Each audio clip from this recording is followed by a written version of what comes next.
In this video, we're going to take this base and create the walls for a handled tote basket.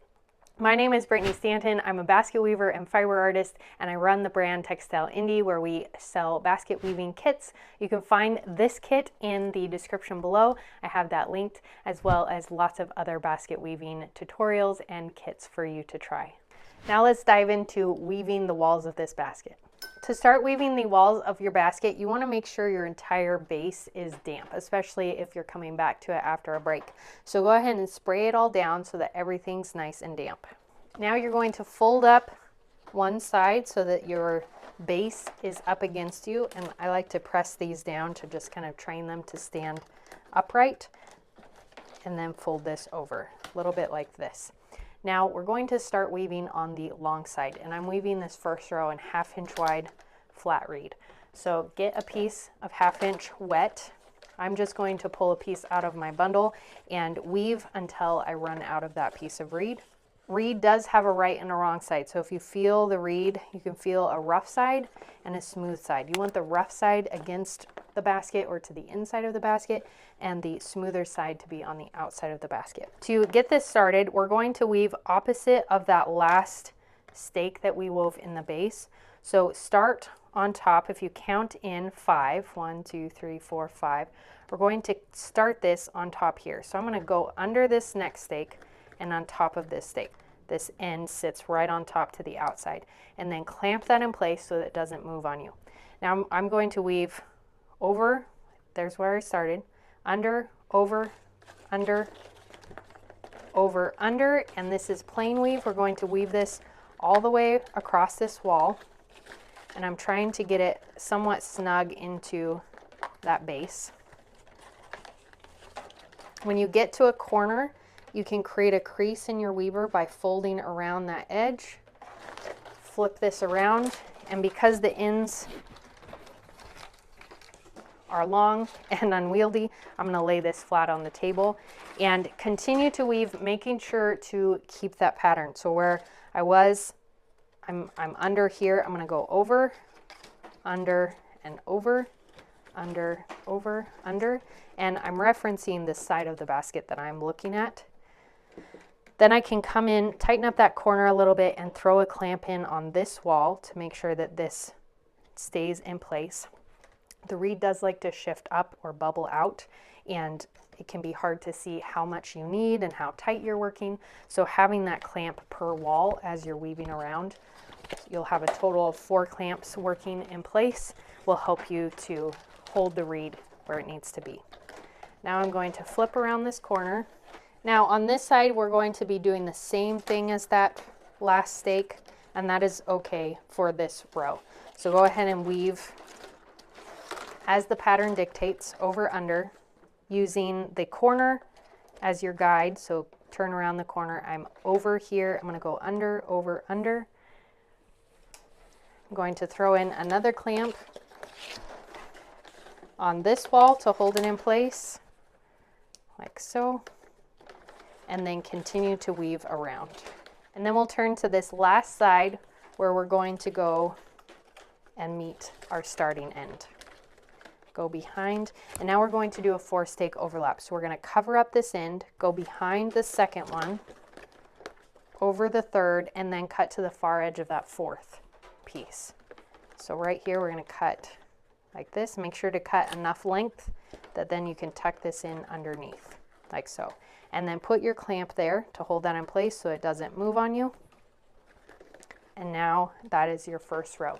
This is called start and stop weave, where we're weaving 1 row at a time, starting and stopping, doing a 4 stake overlap. Remember that 4 stake overlap, because anytime you do a plain weave, you're going to do that 4 stake overlap. The other thing we're going to do all the way around the basket is rotate the basket a 1/4 turn, either clockwise or counterclockwise. Just be consistent with the direction. We're going to 1/4 turn, and now I'm going to start on my short end. So I'm going to come in and lay this on top of this first stake, place my clamp so that this is held in place right there. Then I'm going to go behind the next one, pack this down, and weave opposite of that previous row. So where I was over, now I'm under, all the way around. Again, you can come in and to create nice crisp corners, you can hold the corner pieces up, curve around that corner with your piece of reed and kind of crimp it to create a little fold, or allow it to round around the corner. Don't fold it, and you'll get more of a rounded shape. As you weave, you can move the clamps out of your way and then replace them to hold that row in place around the basket, making sure that each stitch you're doing opposite of that previous row. So where I'm over, now I'm under. Then again, do a 4-stake overlap over this end to cover that up.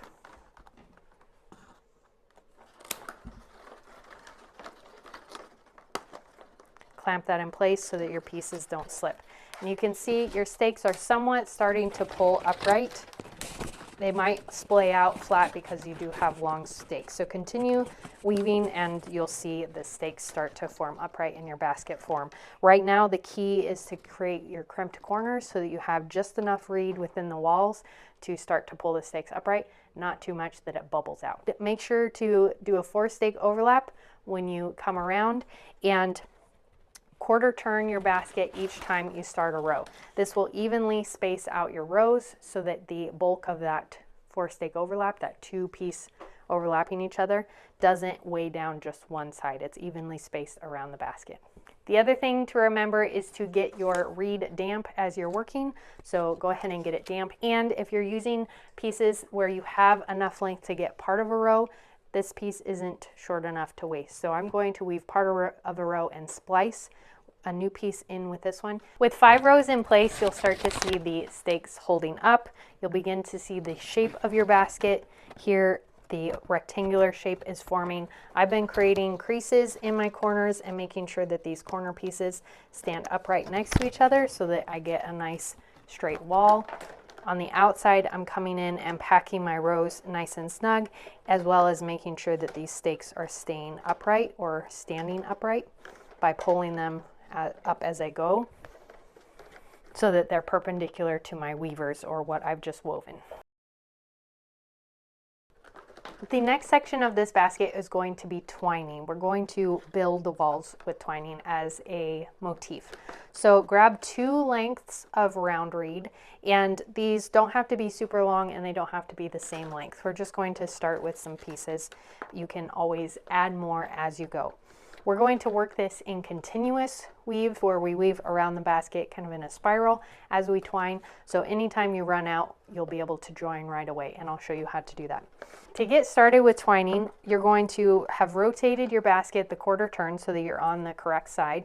The next side, you would start and stop a row. And then we're going to take one of the pieces and tuck it behind a stake and clamp it behind that stake like so. And then take the next piece and clamp it between the next 2 stakes behind this next stake, so that you have 2 clamps right next to each other holding 2 separate pieces of round reed. So now the piece that's on top here, we're going to take and going to bring it behind this next stake like so. This round reed that's on top here comes under this next piece. The round reed that's on the outside comes behind the next piece. Another way to look at this is if you hold the pieces of round reed in your left hand and take the piece that's on top of this stake, comes under the following stake, then return it to your resting hand, your left hand, then this piece that's on top comes and goes under the following stake. What we're creating is a crisscross between stakes where the direction is switching. So these pieces aren't going in parallel like this, they're going back and forth and twisting back and forth around the uprights. So again, back to your resting hand, go behind, return to your resting hand, the one that's in front goes behind. When you come around the corner, you want to make sure to continue that twist, and you can use this twining to position the stake upright where you want it to go. And then we'll prop this up on its side and continue the twining around the short end here, packing it down as you go. If you find you can do the pattern without going back to your resting hand, you can just continue around, looping around like this. Then when you come to the end of a piece of reed, you're going to take it, I'm going to back weave one, I'm going to cut this piece so that it comes and pops into the inside of the basket behind this upright right here, this stake. I'm going to grab a new piece of reed and tuck the end behind that same stake. So now behind this stake, I have two pieces crisscrossing like this behind that stake. That's going to get packed down and held in place as we twine and weave consecutive rows. So go ahead and clamp that in place so that it doesn't come loose on you until you have a few wraps, and you'll continue the twining pattern as you were before. Now we've done almost a full rotation. I'm going to get rid of these clamps. These were our starter clamps and we don't need them there anymore. So now I'm going to continue twining right up till I meet where I started, and then continue with another round, pressing this next row right up against that first one.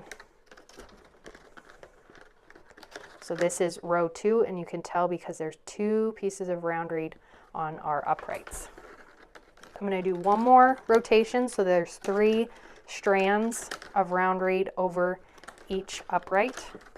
Now when you come back to the beginning, you need to find the place where you have 3, and this is where I have 2. So this last piece is going to count for 3. I've got 3 over here. So I'm going to cut this here over this stake, so that then I can tuck it behind this stake right here. And now I have 3, 3, 3.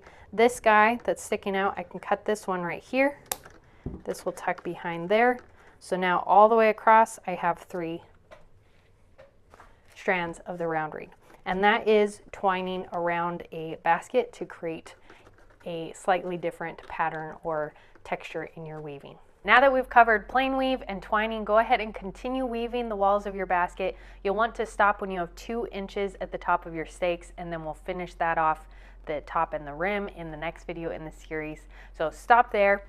If you want to learn randing, I have a tutorial for that in the Textile Indie Collective, where I have lots of basketry tutorials and techniques and advanced skills, so you can check that out. I'll put the link in the description below. And until next time, happy weaving, check out this video, and I'll see you in the next one. Bye.